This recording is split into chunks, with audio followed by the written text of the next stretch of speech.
Hi, and welcome to the Crit Hit Wild podcast, where we cover all things Marvel Crisis Protocol, and we do a new character every week. This week, we're going to be talking about Ronin, and I'm your host, Fred. I'm Brad.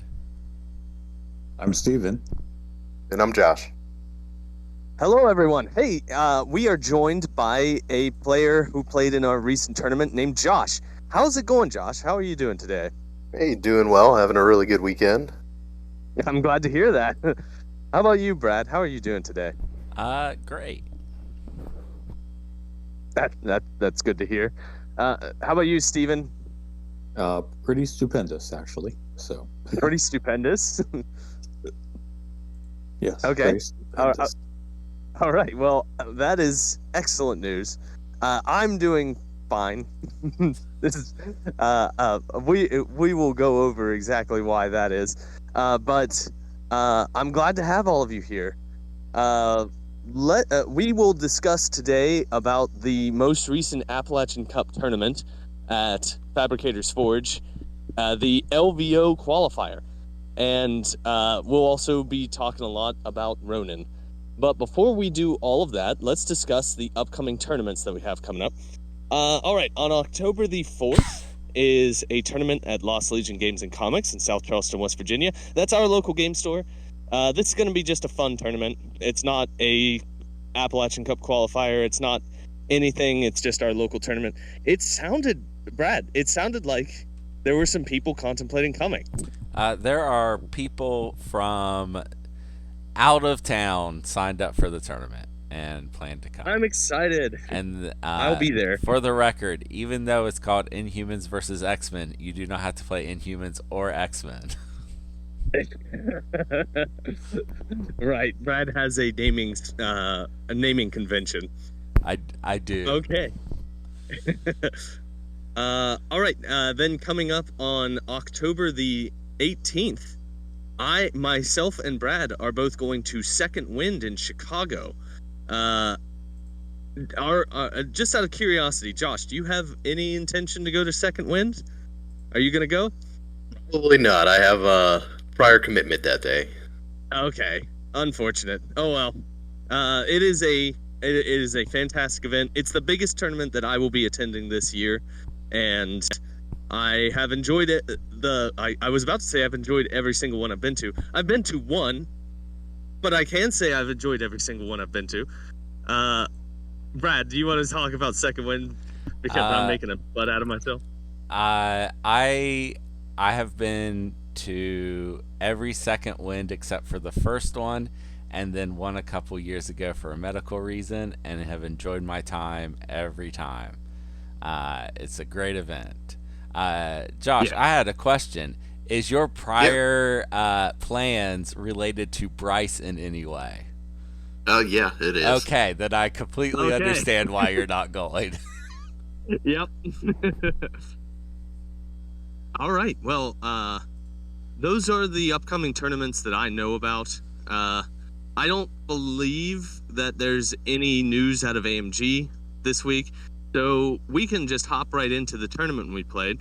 So we were playing at Fabricators Forge in Pittsburgh, Pennsylvania, and we only had 12 people in the tournament, which is a little less than I was expecting, but I mean, that happens sometimes, especially in late September when everyone's busy. So, first, let's start by talking about our list. My list, I was playing Wakanda. Everyone basically knows what list that is at this point, who's listening. Brad, do you want to go over your list real quick? What you were playing? I was playing Apocalypse, and I was playing the stuff I normally play, which is not always the same thing other Apocalypse players play, because apparently I play way more fours than everybody else. Okay. I like playing Psylocke, Colossus, and Wolverine, so I do that a lot. Okay. All right. And Josh, why don't you talk about the list that you were playing? What was your roster? Yeah, so I was playing Criminals and surprisingly unaffiliated, but I'll get into that later. It is the Shadowlands Daredevil variety with Mephisto. So those two models are really the core of the list, and you see a lot of other typical criminals like Rhino is in there, Loki, Prince of Lies, and Bullseye. And then I also had Winter Soldier, 3-point Winter Soldier, Nebula, Encantu, and Lady Sif, and Baron Zemo. Of course. Yeah. I like this list. This is a terrifying list that you put together. One of the players at our local meta started playing a similar list. It's not exactly the same, but he plays Loki, Prince of Lies, with Mephisto and with Shadowlands Daredevil, and it is unbelievable the amount of output, the effectiveness that this roster brings to the table. Like when you're looking at a match, what's your game plan looking like when you first sit down at a table?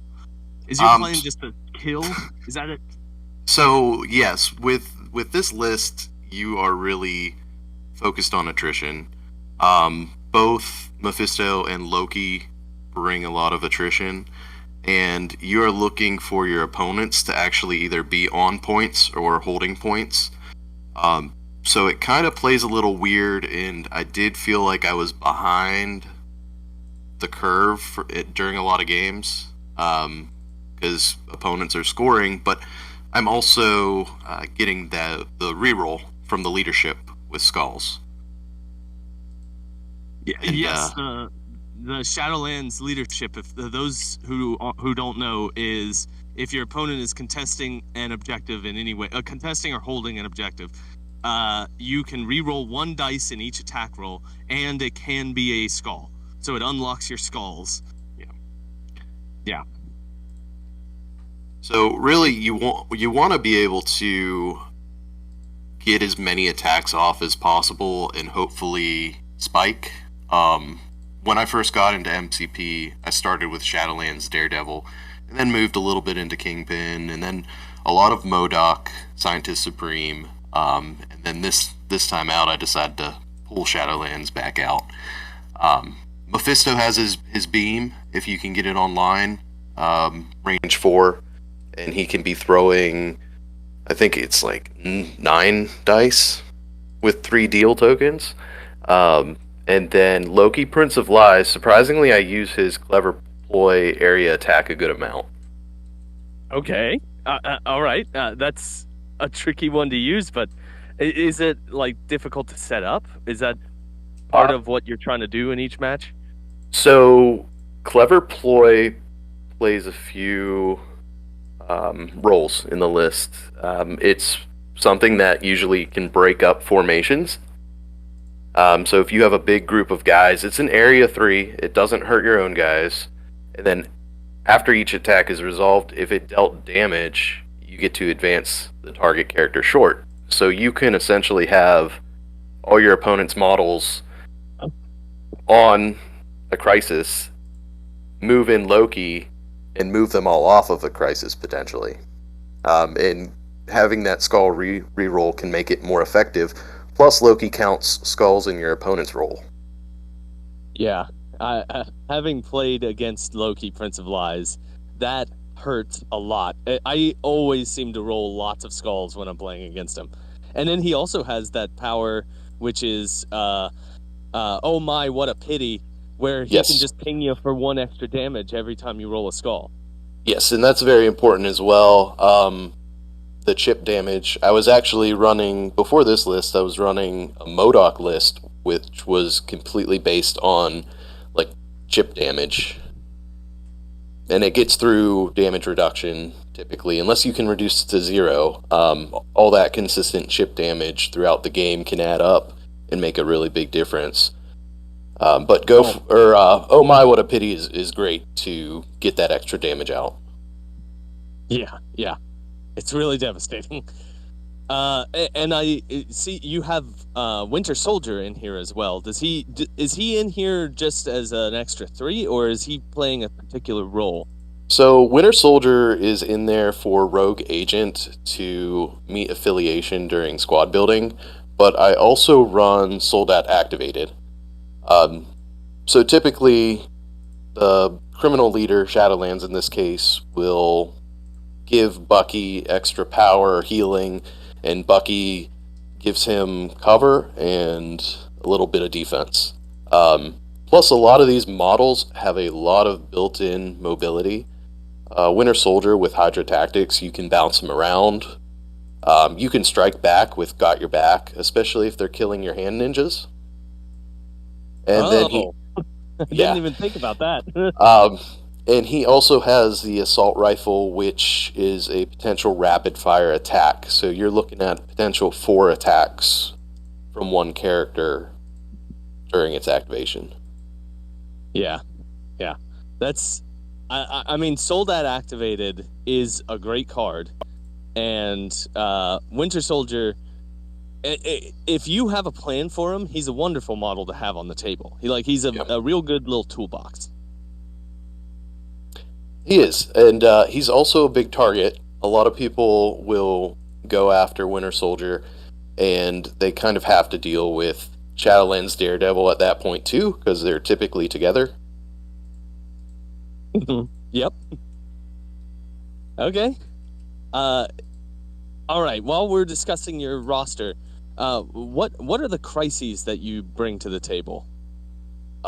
So these ones this time, the extracts are fear grips, so hammers. Yeah. Inhumans deploy advanced weaponry, so you have more single pickup energy weapons, and then deadly legacy virus cured. So Okay. and then keep going, sorry. for the secures, we've got Mayor Fisk, intrusions, and wedding party. Okay, And- so are these slower scoring ones or midline ones that you really want to fight over? Is that the idea? I would say the secures are definitely you want to fight over midline. There's not as many of them, so you're looking for target density. You want your opponent to get on these targets. There's a little bit of movement there too. When you, on Mayor Fisk, move the witnesses around, and then you also wedding party. They move around as well. So it's a moving target, and they're high value targets. You're scoring 2 victory points for each one. So definitely have to focus on those. Your opponent can't really abandon them. They need to try and be on them. That's what gets me my rerolls.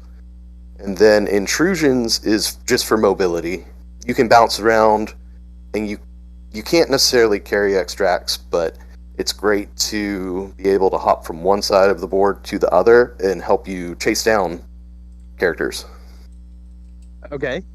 Yeah, I suck on intrusions. It's terrible for me. So anytime I see intrusions, I'm getting real nervous.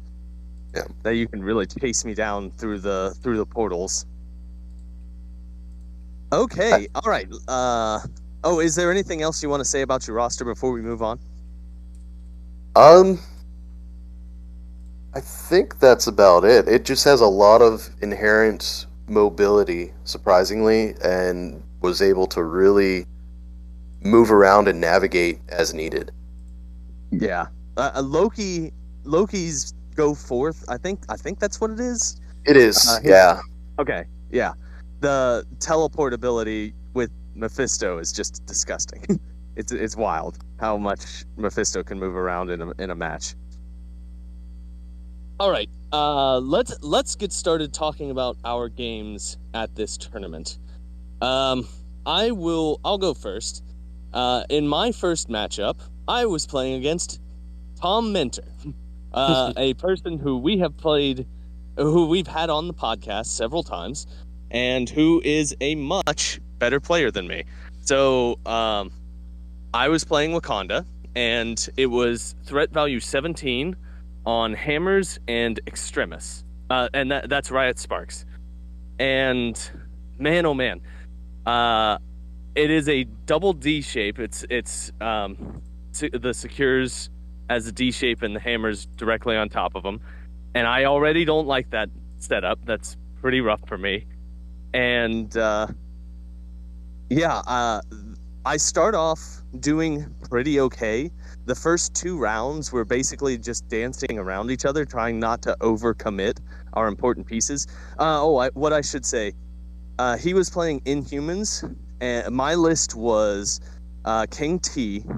It was M'Baku, Shuri, Okoye, and Valkyrie. Yeah, that was my list. His list was Black Bolt, the dog, and Gorgon. Gorgon was very key in this game. Beta Ray Bill and one other, and he also had Okoye. That's right. So round 1, we dance around each other mostly. He does do an interesting play where he dives Beta Ray Bill to my Riot Spark, the one on deep in my field, and that set me back a little bit. I was not able to score that point, and the next round I was also not able to take out Beta Ray Bill. Part of that is because Gorgon decided it was his job to stagger King T'Challa every time that he could this game. I think he staggers him 3 times over the course of this game, which is just set me on the back foot enormously. I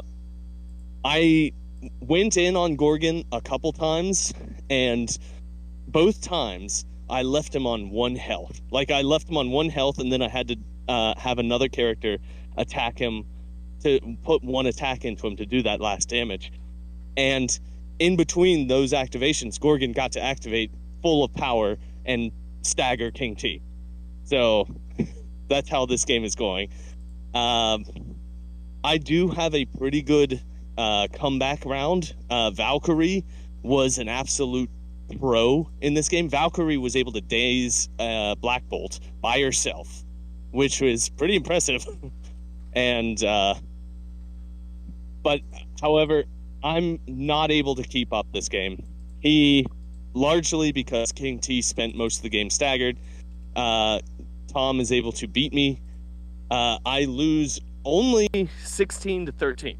So I don't get blown out of the water. I felt like I put up a pretty good fight, but I was never going to win this game, let's be honest. Tom is a much better player than me.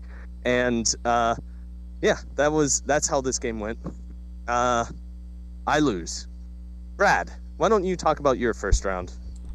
I played a Pittsburgh player named Jason, who he had a dual roster. It could play Hellfire or Brotherhood. He played Brotherhood against me. We were on Legacy Virus and Wedding Party. His secures were what my secures were before this tournament, but I took out Wedding Party because it wasn't going well for me. I had misevaluated that and put in Superpowered Scoundrels. And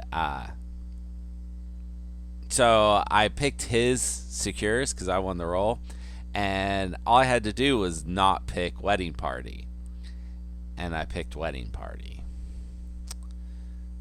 Of course. So I didn't really like that. At 20 points this game, I ended up playing Apocalypse, of course. Psylocke, who was Famine. Colossus was Pestilence, even though I do not like that. I like playing Colossus. Him as Pestilence, it's a mixed bag, and it mostly doesn't work. But I wanted War for Wolverine, and then I played Toad.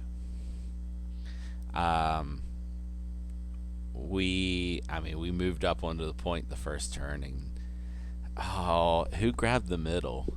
I think it was someone on my side. It might have been, no, it was Toad. It was Toad, and he ends up moving. He has Magneto, Exodus, Juggernaut, which that's 16 points. So the other 4, Who was the other?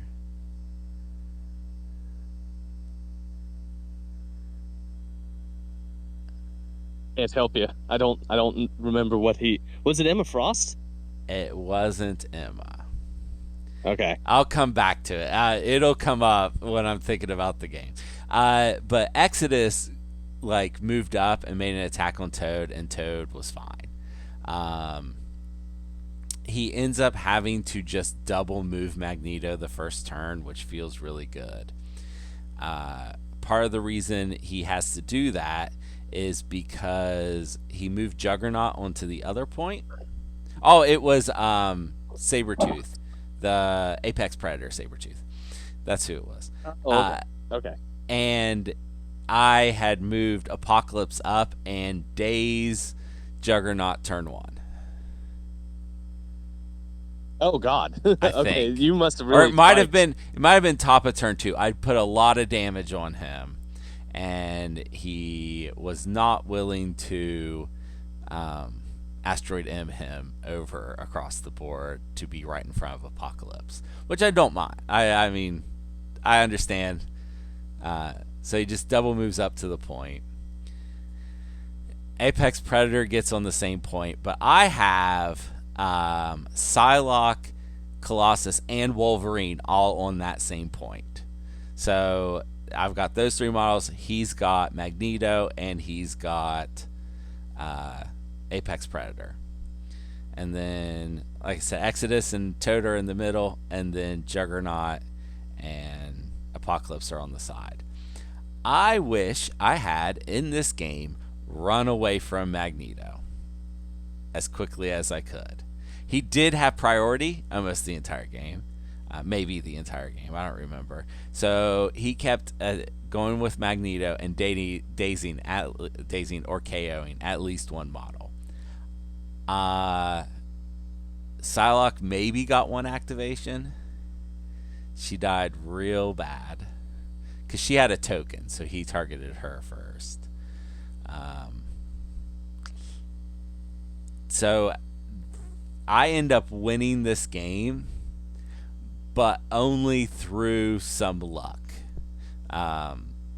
There, at one point, Juggernaut rolled 10 dice into Toad and did no damage. Oh my gosh. And then he pushed himself over near some terrain to throw at Toad and was short.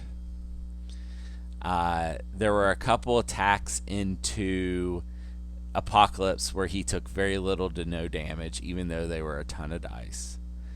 And then I think he dazed Exodus in one attack and then KO'd Exodus in one attack. Although I don't remember for sure if he KO'd Exodus. He may have been on the table at the end. But not that relevant at that point. Okay. And it was very close. Like, he was ahead most of the game, both in attrition and in points, I believe. But I ended up getting 17 to his 12 by turning it around at the end. We kept trading two of the legacy viruses ended up together, and they went from my model to his model to my model, back and forth, while Magneto held the other one the entire game. I don't think I ever even dazed him. So Okay. Yep, that's how the game went. He played Well, he played very congratulations on well. winning. He played very well, and I barely squeaked it out. Yeah. Well done, Brad. Good job winning. Josh, do you want to talk about your first round? Yeah. So my first round, I ended up with priority. My opponent was playing MODOK Scientist Supreme, so criminals versus criminals. We ended up on 20 threat with hammers and wedding party. So already, I have both those crises in my list. So kind of happy with hammers and wedding party. My build for that was Shadowlands Daredevil, Mephisto, Lady Sif, Rhino, and Winter Soldier. And I had this is a robbery, Soldat activated. I'm a Baron after all according to plan, and cruelty. Opponent had Modok, Ulik, Craven, Lockjaw, and Nova. So a few characters you don't often see in criminals in there. But having played Modok for so long, I kind of knew don't bring Loki. Not gonna get through Modok's 5 Mystic defense. I'm not gonna be able to force him to walk either. Overall, that game went pretty well. Opening turn, I moved both Shadowlands and the Hand Ninjas up and grabbed the 2 side hammers to try and begin scoring quickly. I believe I got another hammer on Rhino.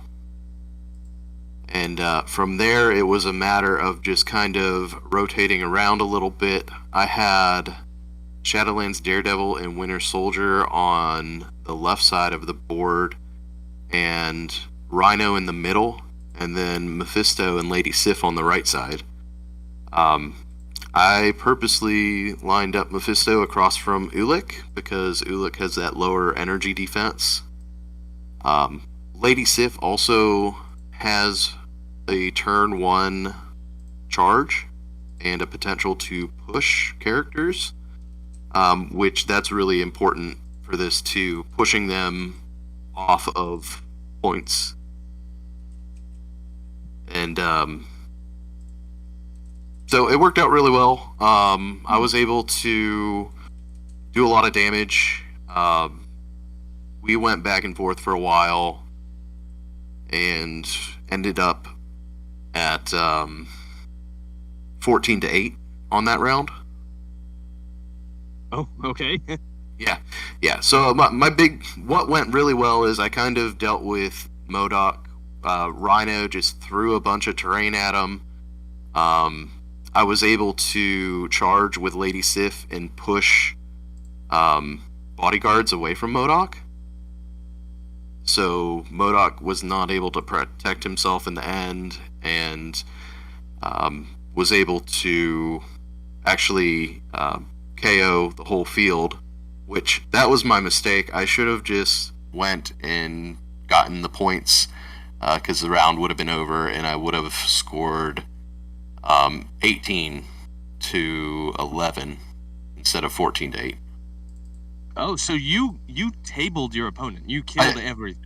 Yes, yeah, he got tabled.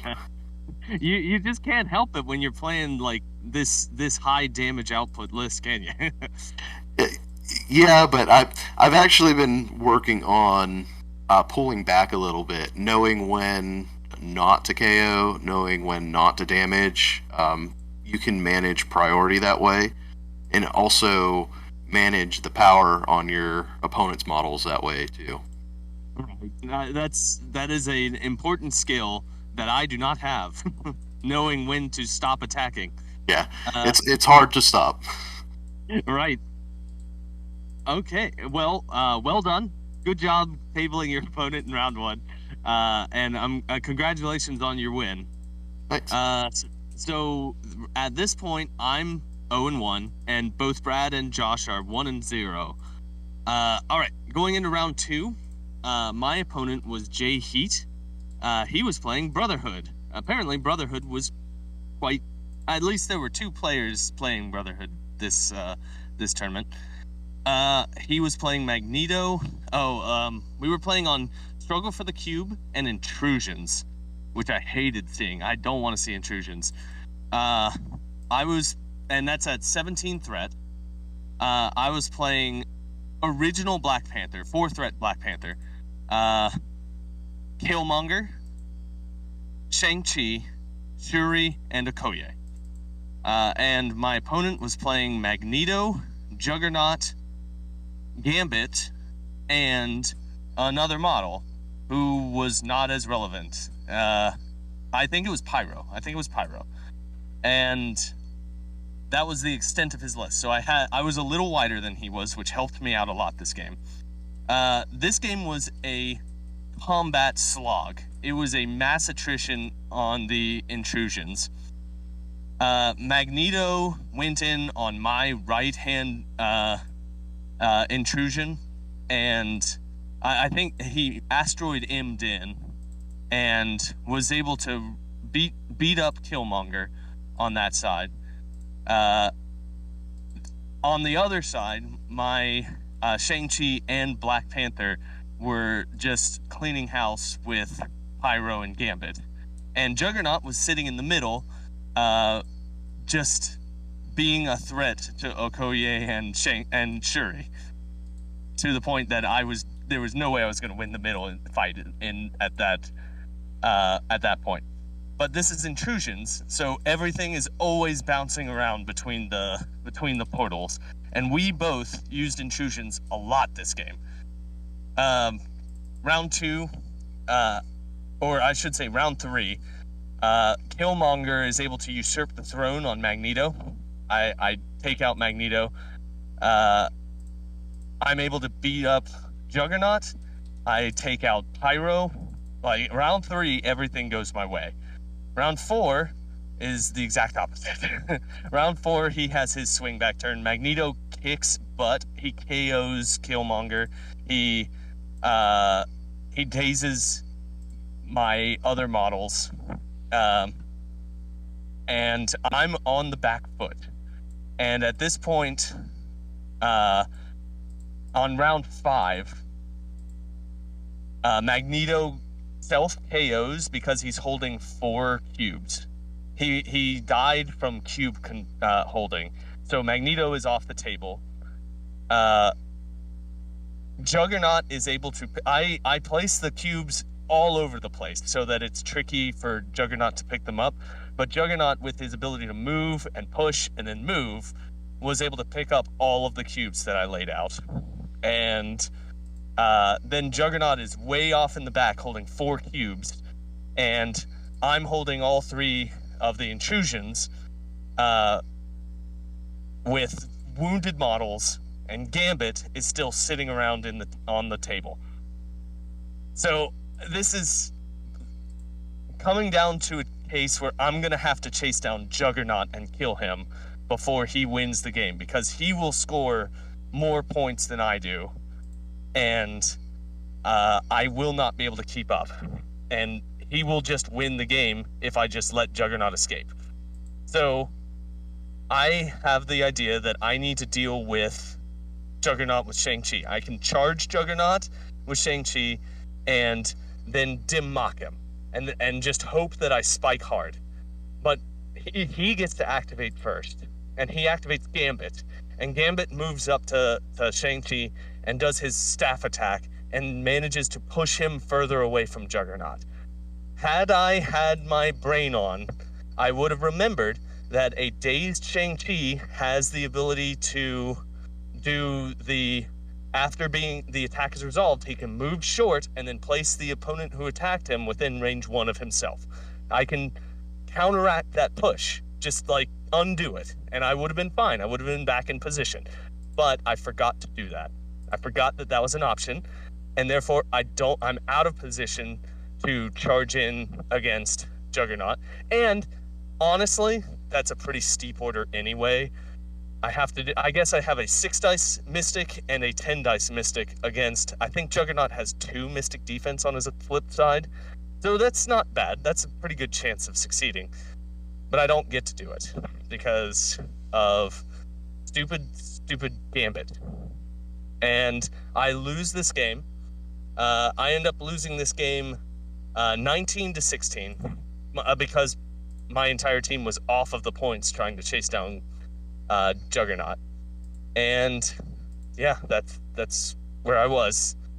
This one was a nail biter, and it was very close, and it could have gone my way up until the very, very end, but it didn't, and that's how it goes sometimes. Oh well. I lose my second game. Brad, why don't you talk about your second round? My second round, I played Tom. As Fred said, Tom was playing Inhumans. I guess I won the roll off, and I had to choose his secures because I didn't want him to be able to play Terrigenesis. So that's how the game starts. Is I don't even get my secures. Right. We ended up. I did the same thing. Yeah, you have to do it against. You the have humans. to do it. I got Hammers in Extremis, and he picked 17 points.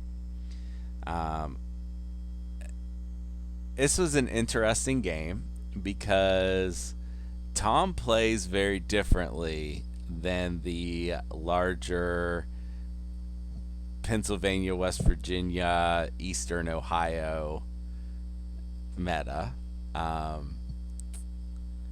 And I mean, frankly, it's probably a better way to play. So I had to be on my A game, and I started very first activation to move Blob to the middle of the table and pick up an extract. And he's like, "Why did you do that?" And I said, "I want the token," and that was it. He may have thought I meant the extract token, but I meant the Apocalypse token, and I didn't have to move him all the way up there to get that token. But I thought if somehow he survives, that would be great. Flash forward to the end of the turn, and Blob is dazed this turn. Oh. It's fine. It's fine. I end up moving Toad onto my D. I move Beast over to my left-hand D. He's only got Gorgon on that side. He uses Lockjaw to teleport Black Bolt, regular Black Bolt. And this is where he threw me for a loop when he picked models. His Hulk. That was the right call. And playing Hulk was the right move. And I've got a magic. I kind of move her up in front of a piece of terrain that's in front of my D, just to use later. And he uses Black Bolt today's Blob, so Hulk hasn't gone yet. That was before Magic. And then Hulk has to go after Magic, and he moves, sees if he can throw terrain at her. She's out of range, and then moves on to the point. Fair enough. And then I move with... I pick up the hammer, move with Apocalypse, teleport with Apocalypse, and I am able to hit his Gorgon? It was either Gorgon or Lockjaw. They were both on his home D. I hit one of them and maybe even dazed them. I don't remember. Did a lot of damage if I didn't daze them. And we tie first round. Second round, there's a lot of like moving around and trying to stay out of each other's threat ranges and stuff like that. I don't remember who he activated first. It might have been Lockjaw again to teleport a couple people. But my first move is I move Blob all the way back to my home D. Now, this is the first time out of many, many times that I forgot we were playing Extremis and I could have healed people.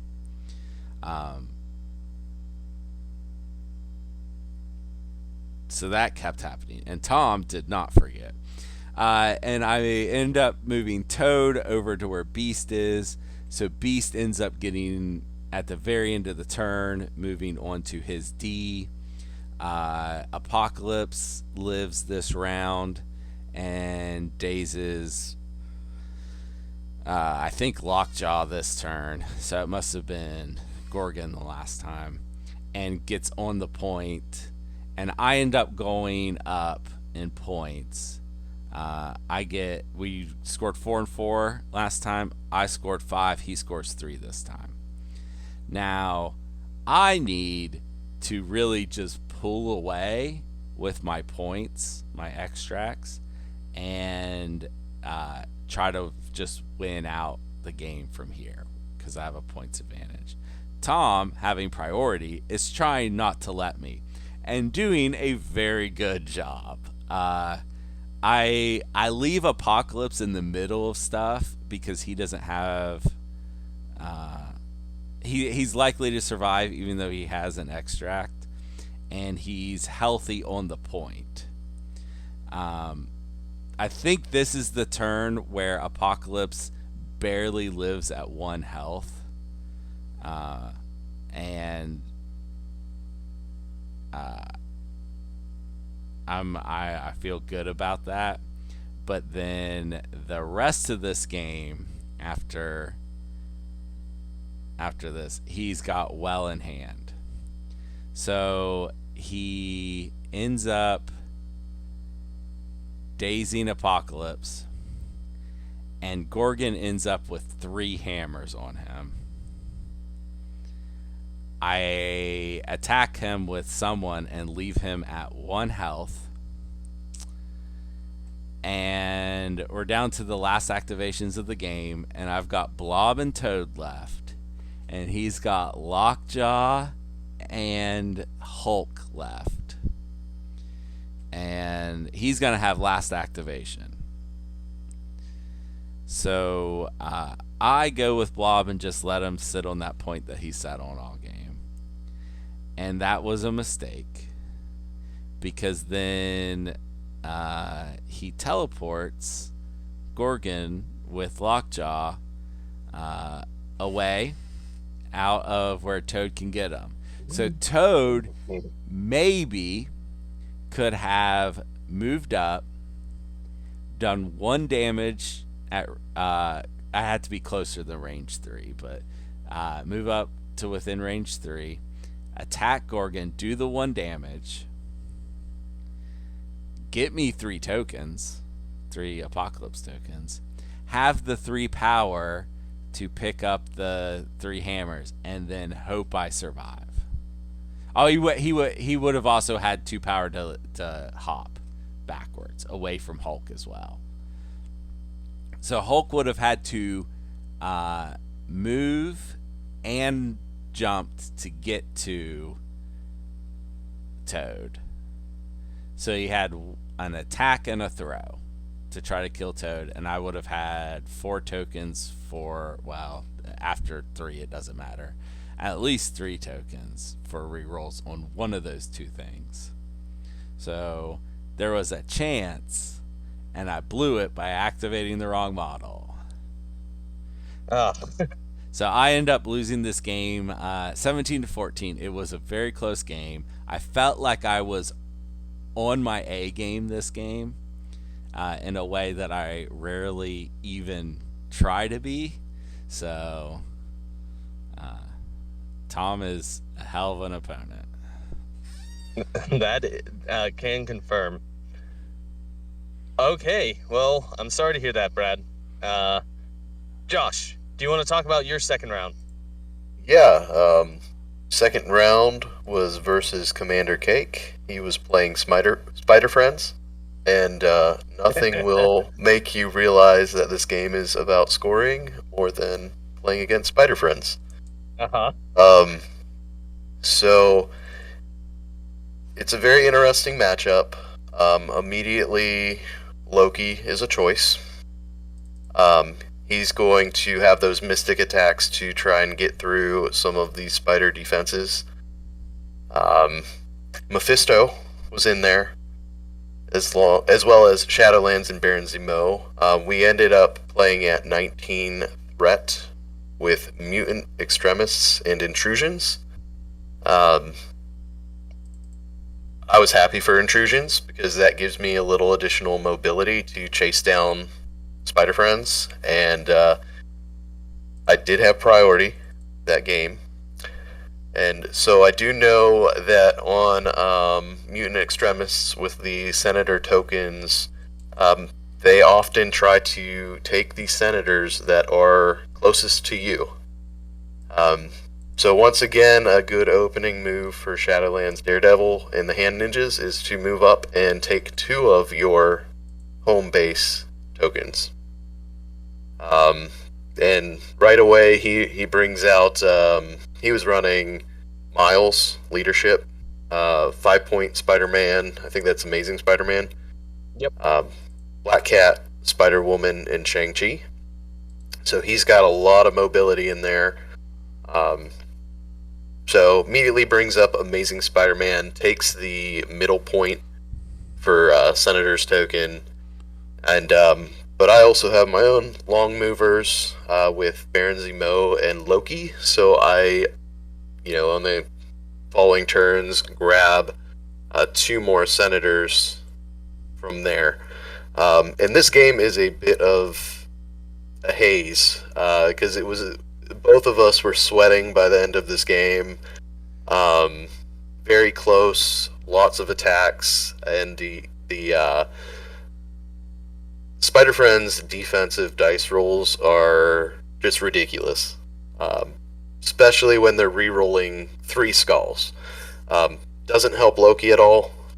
Doesn't really help my game plan, and a lot of the attacks that were made just didn't work on my end. I did have multiple models of mine dazed, but it did get me enough power to kind of make a big play on, I think it was round 3. My opponent had kind of been able to grab a Senator with Miles, grab one with Black Cat, and they kind of ran away a little bit. He charged Loki with Shang-Chi, and I played Giant's Blood. So essentially with Giant's Blood, as soon as Shang-Chi got within 2 of Loki, I was able to slow and root Shang-Chi and then teleport Loki 5 away. And he teleported right between Miles and Black Cat. So that was, I want to say, my opponent's mistake that game that really enabled me to pull this one off. Loki was then able to do a clever ploy attack into Miles, Spider-Man, and Black Cat. And actually, I walked them back towards my team. I had kind of bunkered up a little bit in the middle of the map, since it's intrusions, and I can teleport out to the other portals as needed. But definitely clever ploy happened.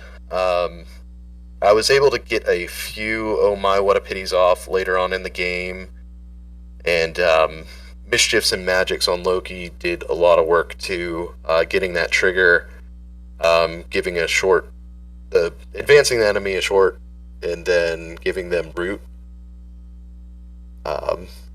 Baron Zemo with his charge, and Mephisto with his How Can I Be of Service and Infernal Bargain. They're able to chase down characters pretty well. Pretty sure I used every single tactics card I had, all according to plan. I'm a Baron, Giant's Blood, Recal, and Cruelty. It went to round 5, and actually Bryce was like, "This is the last round, you guys," because we were pretty much at time. And I somehow pulled that off, got, some lucky rolls, ended up scoring 16 to 15. Oh, man. Holy moly. Yeah. Really, really close game. As you guys know, a lot of the Pennsylvania, West Virginia, and Ohio players are really good. And this Commander Cake was a good Spiders player. Yeah. Oh yeah, man, that's a nail biter. Yeah. Well, congratulations on your win. That puts you at 2-0. Brad's at 1-1, and I'm at 0-2. Okay. Now moving on to round 3. My round 3 opponent was the same person that Brad played round 1. It was Jason. And I looked at his roster, and I think to myself, okay, I'm going to be up against Magneto and Juggernaut again. I don't want to play King T because Magneto and Juggernaut will be able to kill him. That was my thought process. My big mistake here is assuming that was what he was going to play. He ends up playing Emma Frost Hellfire Club, and his list was it was 17 threat, and his list was Emma Frost, Lady Mastermind, Pyro, and 2 other models.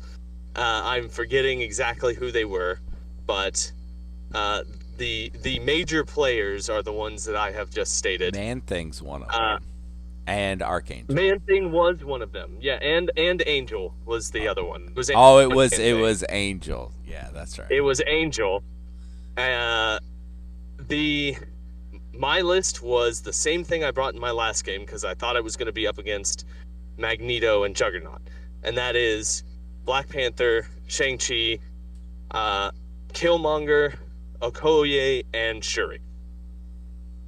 Well, I made a couple big mistakes here, and the first one that I made after having chosen the wrong team is I had Killmonger and Shuri across from Lady Mastermind, and I did not realize how much of a liability Shuri was going to be for me this entire game. Lady Mastermind's ability, within range 5, she can make someone do a cost 0 attack with none of the text. And what that means for Shuri is that Shuri is doing a 6 dice energy attack against any of my models, range 5, without the added provision that it can only do 1 damage. Which means... Yes!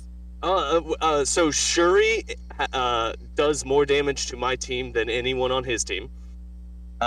Shuri ends up shooting Killmonger, and then I think she does 4 damage to him, and Lady Mastermind shoots him twice and does 1 damage each, because Lady Mastermind also has that rule where her attack can only do 1 damage, but that's enough to daze Killmonger. And this is a heartbreaker because I was contemplating charging into Lady Mastermind with Killmonger as my first action this round. And the reason I didn't is because I only had 2 power on me, and I didn't have enough power to do a usurp the throne. I should have just done it. I should have just charged in. Had I just charged in, he wouldn't have got... I probably would have dazed her. She's pretty... I don't want to call her fragile, but I'm pretty sure Killmonger could have gotten the job done. But, man, oh man, this happens the next round again, because he will have priority the next round. I can't believe how much damage Shuri does to me this game. Shuri, and he's just following Shuri around with Lady Mastermind, having her shoot my own people. Angel came across the middle of the board, and I basically beat the tar out of him. I think Angel took, like, 3 damage from, what's-her-face? From Emma Frost's leadership, because Angel kept finding himself pushed into the middle of the board away from all the objectives. But, I mean, that's... whatever. Angel didn't do a whole lot this game. Near the end of the game, I realize that I'm going to lose pretty hard. And I have a last-ditch attempt to, like, turtle up in the back left corner, because I was a little bit ahead on scenario. I make what is probably a mistake where I move Black Panther back there. I patch him up so that a healthy Black Panther back into my back corner. I patch him up to heal him to full health. And what I should have done is run him to the other side to contest his point, but I don't.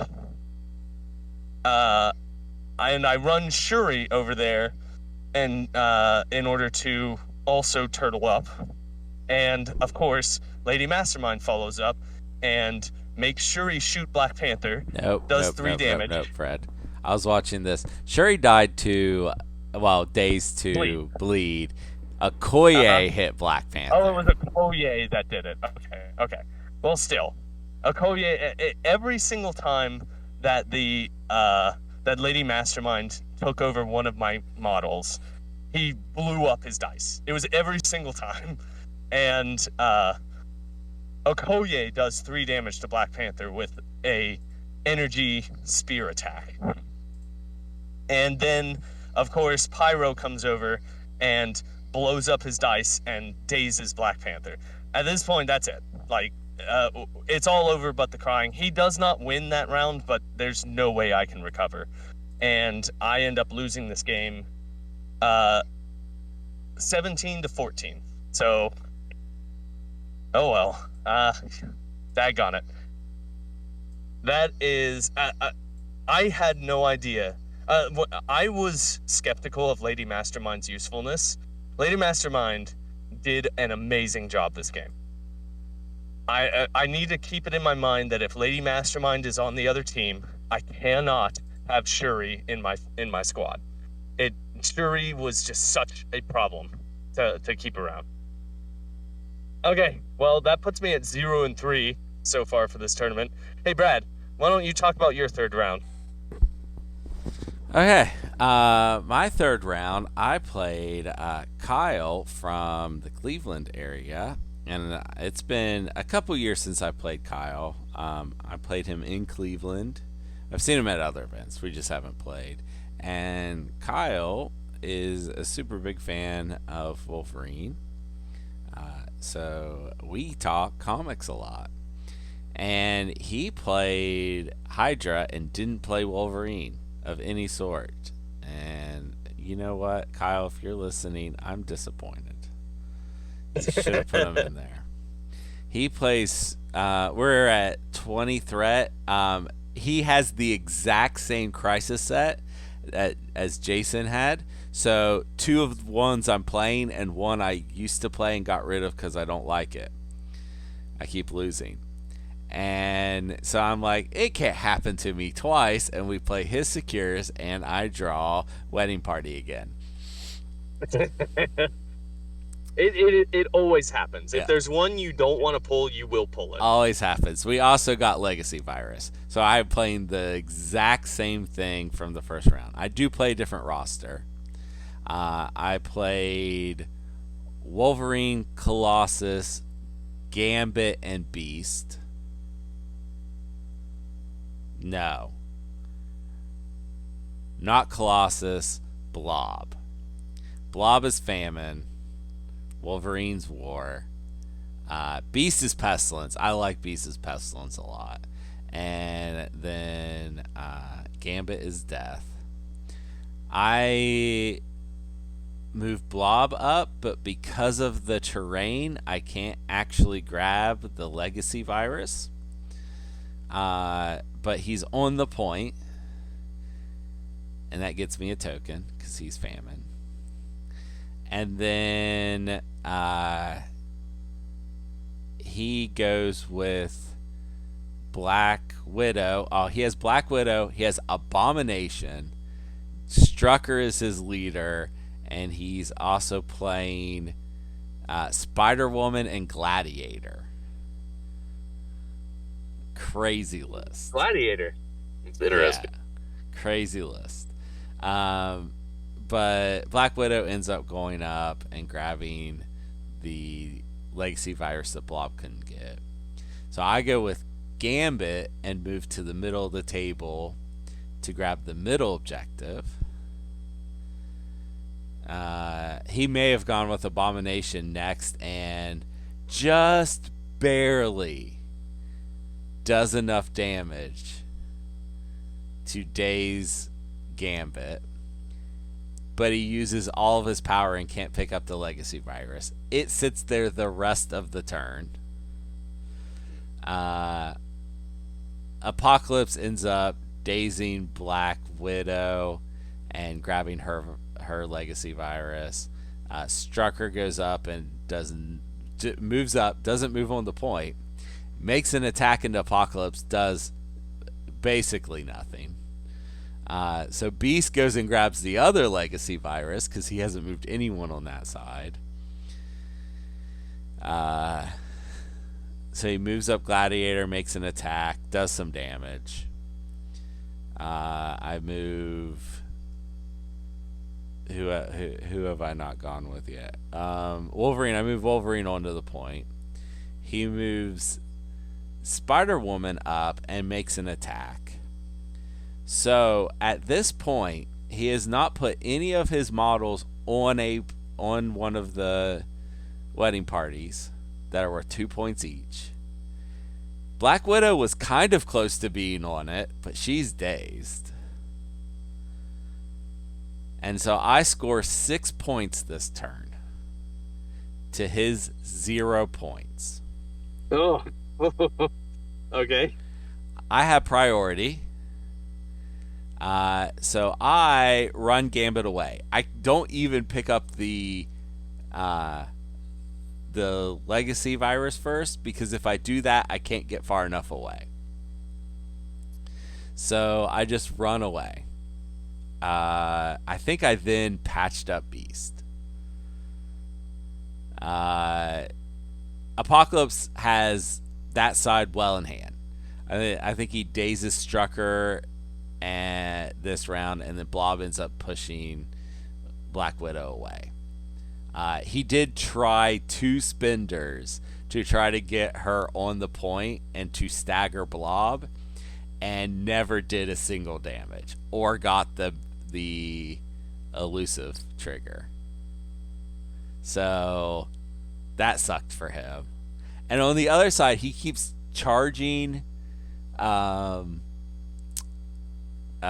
what's his name? Gladiator, and not putting him on the point and making attacks. He just doesn't ever put a model on the point. Abomination goes over to that side, makes an attack and a throw, never gets on the point. When he's moving the objective marker, because I keep winning them, he's placing them within one of my models, even though I keep telling him they only have to be within 2 to lose a power. He's just putting me back on the point. I don't know what was going through his mind. He did not play scenario. So round 2... He's there to throw dice and harm your characters. That's what Yeah. he's there for. So round 2, I score 6 points to his 1. Round 3 is very similar, except some models are dead now. My side and his side. Strucker dies. Beast, I think, dies by the end of the game. Gambit dies by the end of the game. No, Beast is alive. Gambit and Wolverine die. Blob and Apocalypse are fine. There's nothing wrong with either one of those. Black Widow lives. Gladiator gets dazed maybe, but that's it. But I didn't have to worry too much about whether his models were dazed or not, because he never put them on the points. So I score 6 points to 1 again, and I end this game 18-2. And it's really, Kyle just did not even attempt to play the scenario. It had been a long day. It was a long day. Sure. I hope he had fun. I really, truly do hope he had fun at our game. Okay. Well done, Brad. Good job beating Kyle. Josh, would you like to talk about your round 3? Sure. Round 3, familiar name, Tom was my opponent. Yeah, I didn't even put this together. Tom played all three of us. Yeah. Yep. Yeah.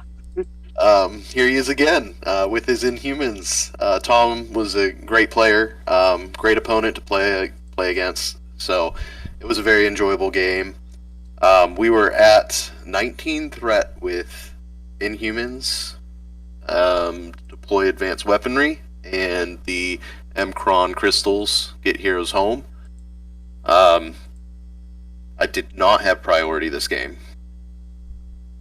So, interesting mix of crises, and I made a couple big mistakes this game, which, got pretty lucky to pull this one out, because in the end I did win.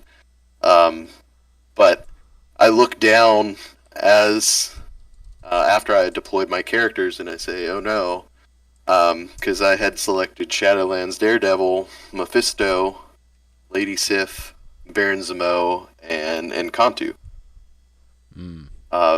And only 2 of those characters are affiliated with criminals. Oh, okay. So my third game was unintentionally unaffiliated. That immediately got rid of all according to plan and cruelty from my tactics cards. And I was left with Brace for Impact, Recalibration Matrix, and I'm a Baron after all. Oh, no. So, mistakes were made at the very beginning, so I really tried to focus on scoring points this game. Opening round, Encantu got dazed by Dr. Voodoo. Tom had Black Bolt, Gorgon, Lockjaw, Dr. Voodoo, and Beta Ray Bill. So on the right side of the board, I had moved Encantu up to grab an extract. Dr. Voodoo was able to daze him round 1. Baron Zemo was also up there on the right side. On the left side, I had gone... He moved Beta Ray Bill up and picked up one of the Inhuman weapons. And over there, I had Lady Sif go up and charge Beta Ray Bill and push him back. And then I had Shadowlands and the ninjas grab extracts as well. And Mephisto worked his way up. One thing that I tend to do with the hand ninjas is kind of use them as bait every now and then and hope to draw out a character that I want to dump attacks into. And Tom did not fall for that. He kept his Black Bolt back because I did want to target his leadership and work on Black Bolt as early as possible. And also, I was not able to use Mephisto's how can I be of service super early. I think I did use it turn 1, but he had to double move and then bounce himself up. Round 2 was pretty rough, as well as round 3. A lot of my characters got dazed. I think he flipped like 4 of my characters in one round. And that was after Encantu was dazed at the end of round 1. Mephisto was hanging on with 1 health remaining for a good amount of time. But as the game went on, I used Sif and Mephisto to kind of keep up with his Lockjaw teleportations, track people down. Tom was not lucky on the Mcron crystals pay to flips. He missed a lot of them towards the end of the game. So this was another really sweaty game. I really had to pay attention to what I was doing to not give him power to enable him to do throws from Beta Ray Bill, or let Gorgon get a charge or his big attack. I did focus down Lockjaw, took away some of his teleportation. Again, I believe I used Lady Sif to charge and push Gorgon out of Lockjaw's range. So using what you have to reduce the mobility of your opponent's characters is great. At the towards the end of the game, I ended up dazing like 4 of his models.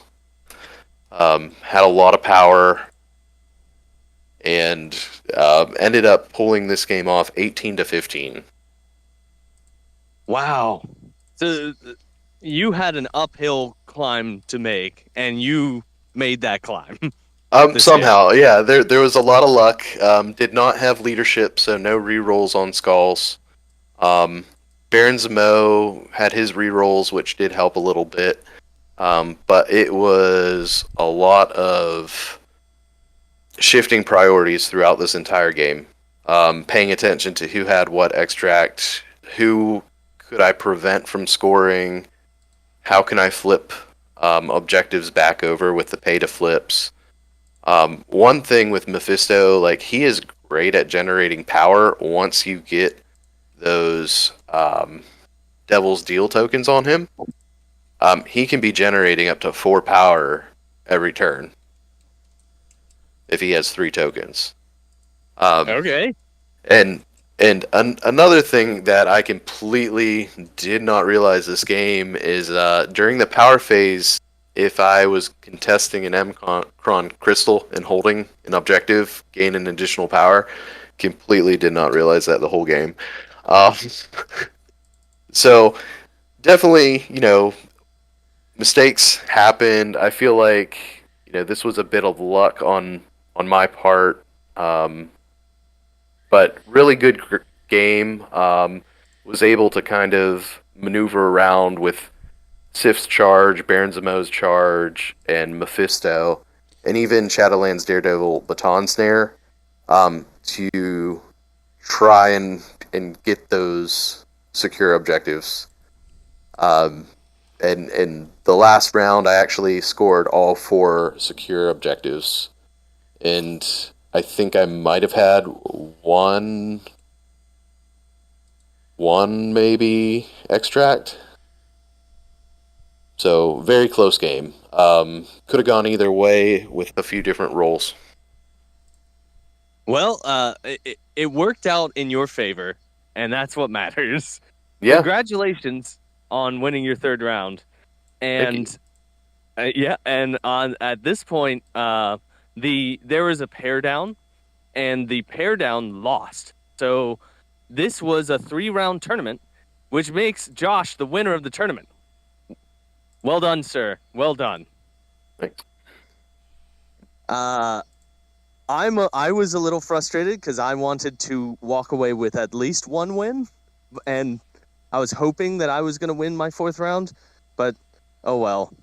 You can't win them all. And because of strength of schedule, I came in last place. Kyle actually had a stronger strength of schedule than I did, and oh well, I guess that's how it shakes out sometimes. But that was the tournament. It was really fun. I did enjoy myself, even though I got my butt handed to me. I keep saying that. I feel like all 3 of my games were very close, and I didn't feel like I got destroyed in any of them. It was a pretty good games all around, and I had a great time. Thank you to Bryce for running the event. He always runs a really good event, and I really like that space. Fabricators Forge is a great little shop. All right. I guess that's it for the tournament. Steven, I do want you don't have any games that you've played recently, correct? I don't want people to think I forgot about you. No. That's fine. I'm living in the desert. in South Carolina. Okay. I'm sorry. No, it's fine. Okay. Well, let's talk about the person that we are here to talk about today. That person being Ronin, otherwise known as Clinton Barton. His defensive stats are 4 physical, 3 energy, and 3 mystic. He has 6 stamina on both sides of his card. He is a 4 threat model. He's size 2 and a medium mover. He is affiliated with Avengers and Defenders, and he is on a small base. Hey, Brad, why don't you do his attacks? Okay, his first attack is physical. It's called Shadow Strike. It's range 2, 5 dice, cost 0. Gain power for the damage dealt. Wild Pierce, Wild Bleed after the attack is resolved. His second attack is physical. The Hawk's Blades, range 4, 4 dice, cost 0. Gained 1 power. Hit Pursuit, Wild Bleed after the attack is resolved. His last attack is physical, called the Cutting Wind. It is a beam 3. It is 6 dice. It costs 4. After all attacks generated by this attack are resolved, place this character within range 1 of the last character targeted by this attack, Wild Pierce. Okay, Steven, why don't you do the first 2 of his superpowers? Sure. First, we have an active power called Grappling Hook. It will cost you 2 power. Place this character within 3 of its current position. The superpower can be used only once per turn. Next, we have a reactive, which is Spectre of Death. It will also cost you 2. When this character targets the character with an attack, this character may use the superpower. During the modified dice step, this character may change 1 of its dice to a hit for each critical or wild in its attack roll. Okay, hey Josh, do you happen to have the card up in front of you? I do. Why don't you finish out the card? Yeah.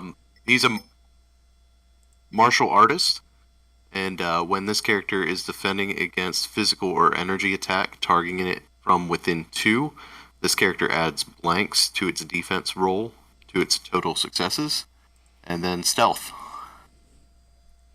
All right. Okay. Brad, what are your thoughts first on this character? Wow, you On never who we start have with here. me. I am super excited about this character.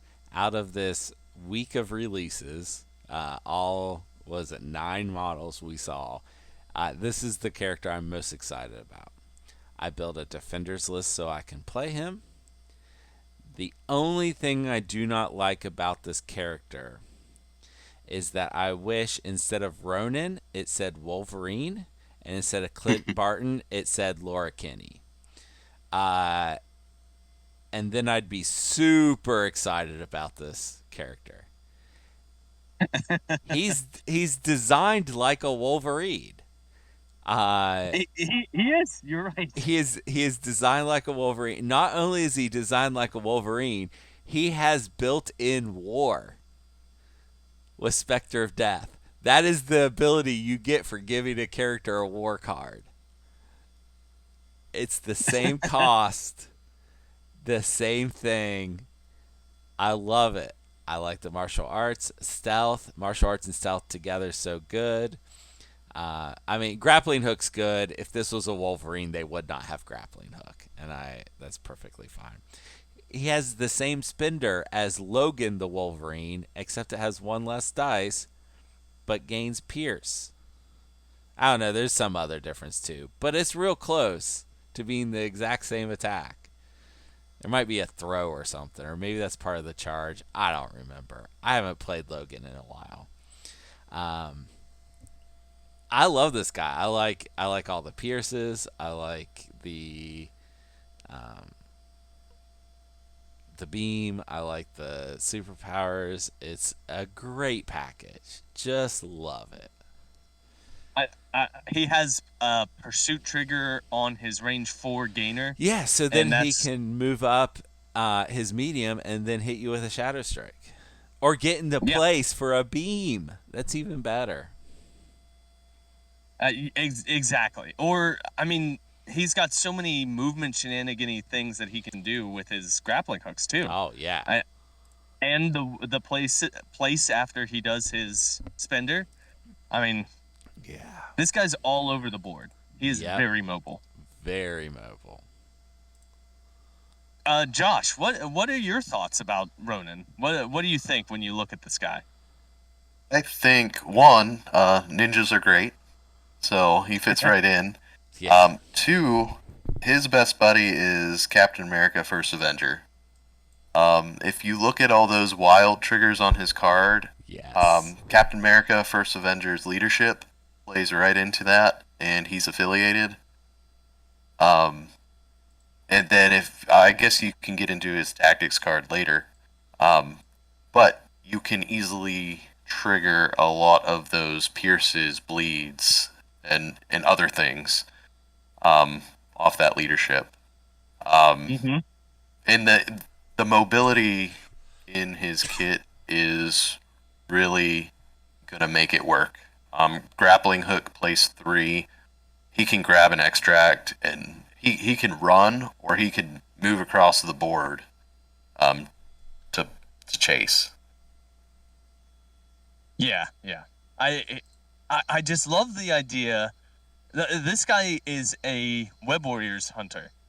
He can, if Black Cat is running away, this guy can chase her down and probably take her out. It's really He can't use Spectre of Death against her, unfortunately. Yeah, no modifies, Oh, unfortunately. yeah. No, you're right. Yeah, You're right. that's the only But he- downside. But Still probably gets the job done. with Pierce, Yeah. probably.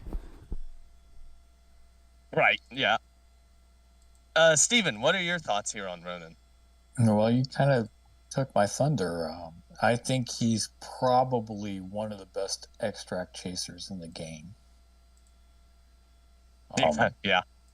Seriously, because somebody could be far away. You could grappling hook, do the Hawk's blades, pursue them, and then do a shadow strike or a cutting wind, depending on where your power's at. It's just incredible how much movement he has. So, and like Brad said, he's not easy to take down either, because he's hard to target because he has stealth. He does have martial artists, so he has a reason to get up close. So that makes you effectively miss. And he didn't even So- have to. He didn't even have to sacrifice a health point to get stealth No. and martial artists like they normally do. Correct. Correct. Oh. So, yeah, he is a good solution to the other to the previous 2 boxes that were released that had a lot of spiders in them. So, Yeah. I think this guy is very neat. I think he's got a lot of play on him. I think he can get a lot done. He has go ahead. going back to Josh, I think he has a real lot of play in Shadowlands though too. There's some potential, yeah. I definitely the big weakness in criminals is inherent mobility, and being able to move themselves around. Loki has helped out with that a little bit, but having Ronin be able to chase, he might be a decent splash for that. Yeah. I don't think you should do Okay. it because Ronin hunts down criminals. He would never work for them. He is a good guy wearing a dark. He's a black hat good guy. He does the bad things for the good people. Yeah, that's really only in the MCU. Oh, okay. I don't He know actually anything about he does try not to kill people, even when he's wearing the suit in the comics. Okay. Even with Spectre of Death. Even with Spectre of Death, yeah, he's now some of the other people who have worn the suit, not so much. Well, we can talk about that later. Okay. He does have a tactics card that we need to talk about. That tactics card is called Extreme Measures. It is an unaffiliated reactive tactics card. At the start of his activation, an allied Ronin may spend 3 power to play this card. This activation, Ronin's Shadow Strike attack gains the following special rule, Wild Flurry. After the attack is resolved, this character may make another Shadow Strike attack. The additional attack does not have the Flurry special rule. This activation, Ronin's Hawk's Blades attack, gains the following special condition, Hit Rapid Fire. After this attack is resolved, the character may make another Hawk's Blades attack. The additional attack must target the original target and does not have the Rapid Fire special rule. This card's amazing. I think, like, this is a character that hits hard already with Spectre of Death and with his Wild Pierce on his Shadow Strike. The fact that you can play this card and then get a second Shadow Strike, if you're playing under First Avenger, as this person probably wants to do, you are almost guaranteed that flurry. Almost. It's not quite guaranteed, but it is very likely. That the damage output that he has available to him is just absurd. It's wild how much damage he could do. What do you guys think about this card? I almost feel like this card, if you are bringing Ronin, you should play this card. What do you think about this, Brad? I think a card slot in 3 power is a lot to pay for any card. It is good. There's a lot of upside to this, but it's getting harder and harder to justify cards. So, like, is this card as good as Recalibration Matrix? Another card that costs 3 power. That was a question for you, Fred. Oh, is it? I mean, I don't know the answer to that. Probably not. Probably not. Probably not. And it's also a case where this guy probably can get the job done without the card. Absolutely. Like, he can probably kill who he's going after. But the flurry attack doesn't have, if on the Shadow Strike, does not have to target the same person. That's if true. He's in the midst of things, he can get 4 attacks off on 4 different models if he's surrounded by bad guys. Yep. And am I going to play this card in the list I built around him? Absolutely. But that's not a list I plan on playing at a tournament ever. And I don't know that it's good enough. Okay, that's fair. I just don't know. What are your thoughts on this, Josh? What do you think about this card? I like it, but I tend to also like weird cards, like Modoc's card. Mind games and things like that. I think there are better 3 cost power tactics cards you could use, but this could really swing the game, kind of mid-game when he potentially has the power. Let's say he's with First Avenger, has 4 power and access to that leadership as well. He has a huge range, whether it is up close within 2 with the flurry or with the rapid fire on Hawk's Blades. So like you said, if he's in a group of models, if it's just a big brawl in the middle of the board, it can really help out. Or if you have a full health enemy character that has run away and you're able to chase him down and pull this card, more attacks improve your likelihood of dealing damage and getting a daze or KO. Yeah. So I see it more as a mid to late game card to try and break parity. If the score is kind of even and you have a good opportunity to use it, then it's something I would play. Okay. Yeah. How about you, Steven? What are your thoughts on this card? I might slot it in my 10. It it might be a good kaiju killer. Yeah. So Like, I keep thinking of the ways to use this. Obviously, I fall victim to the Fred sees red trope, where I see this and I just want to do all this violence with this card. Uh, you can target if someone's 4 away from you. You can target them with 2 rapid fire attacks from the Hawk's blades.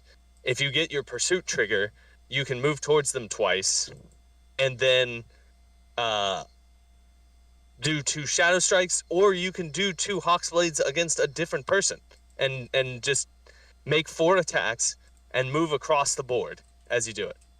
I don't know. I don't know the use of that. Maybe I'm. That is also kind of silly. I think that Brad's take is probably the best one. That it has a 3 cost, and we are absolutely stacked with good cards at this point in the game. So, but I do like this card. This card is fun. Okay. Well, we need to give a letter grade to Ronin. We usually give a letter grade from F to S, where S is the highest. Uh, I like Ronin. I think he has a lot of play. I think he's a useful piece. Uh, I don't know if you ever take him outside of Avengers or Defenders. I'm not sure he's someone you want to splash. Usually, most affiliations have access to a piece that can do this kind of violence. Maybe not with this much mobility, but uh, I think he's good at what he does in that regard. Uh, I'm gonna give him a B plus. I think that he is a B plus. Brad, what do you want to give this guy as a letter grade? Most of the time, when you have a model that's this good at violence, they are not so good at the scenario. But I think with his built in mobility, he's going to be able to do both for the low cost of 4 points. I think that is great. I think he's an A. Okay. Uh, Josh, what do you want to give to Ronin as a letter grade? I tend to agree with Brad. Um, I would give him a solid A. He can fit into almost any squad and do what needs to be done to score points or go for attrition or run away. He fills a lot of spaces, in that stealth and martial artist give him some additional resilience. Yep. He has 12 hit points too, which is pretty good for the amount of resilience he has. And Steven, what would you like to give to Ronin? I'm just going to give him a solid B because honestly, there are a lot more 4 threats out there that would be taken before he was. So, S splashes. Looking at you, Okay. Shang-Chi and Beta Ray Bill and Dr. Voodoo. Uh-huh. No. Okay. The, Well, oh, sorry. Go it's ahead. it's the unfortunate state of the game. That's all. Yeah. I mean, the nature of this game is as they make more characters, splashes become less and less viable. Like the more good stuff you have in affiliation, the less likely you are to splash models. If this guy came out early in the game's existence, he'd be everywhere. I'm sure of it. He would be He on would it have got in nerfed. everyone. Well, yeah, you're probably right. He would have got nerfed He would have caught a nerf. because he would have been in too many places. Yeah. All right. Well, Brad, do you have any comic books that feature Clinton Barton as the Ronin, I guess? Yeah, I'm gonna recommend basically every comic that Clip Barton was Ronin because it's really not that many. So, starting in New Avengers 27 and going through the end of the series, and that includes annuals, and there's a couple one shots. This is in 2007 when this starts. Brian Michael Bendis and Francis. Oh my gosh, that auto corrected to the wrong thing. Francis Leinil Yu. Echo had joined the New Avengers as Ronin before this. And she was Ronin for a while, and then she gets captured by the Hand, which are some evil ninjas. And a new person joins the team wearing the Ronin costume to help go rescue her. And it's a big mystery for a couple issues who that is, and it's revealed in issue 30. So he shows up, or she, because it used to be Echo, in issue 27, revealed in issue 30. After they rescue Echo, this person wearing the Ronin costume stays on the team as Ronin, and Echo just becomes Echo and stays on the team. And I'm not going to reveal who this mysterious person is that takes on the Ronin costume in this series, but they are Ronin for the rest of it. And that's it. Okay. That's the only time that this unnamed person was ever Ronin, was during this series. There have been other people who have worn the Ronin costume and gone by Ronin. As I mentioned, Echo did first. Echo was the first one. So when they actually revealed the model, I was like, I don't know who's going to be in that, who the alias is going to be. I don't know. Because even when Echo is in the costume, they draw Echo like a man in the costume. Okay. To mislead the readers. So I didn't know who it was going to be. Right. After the mysterious person who I will not name, two other people have been Ronin.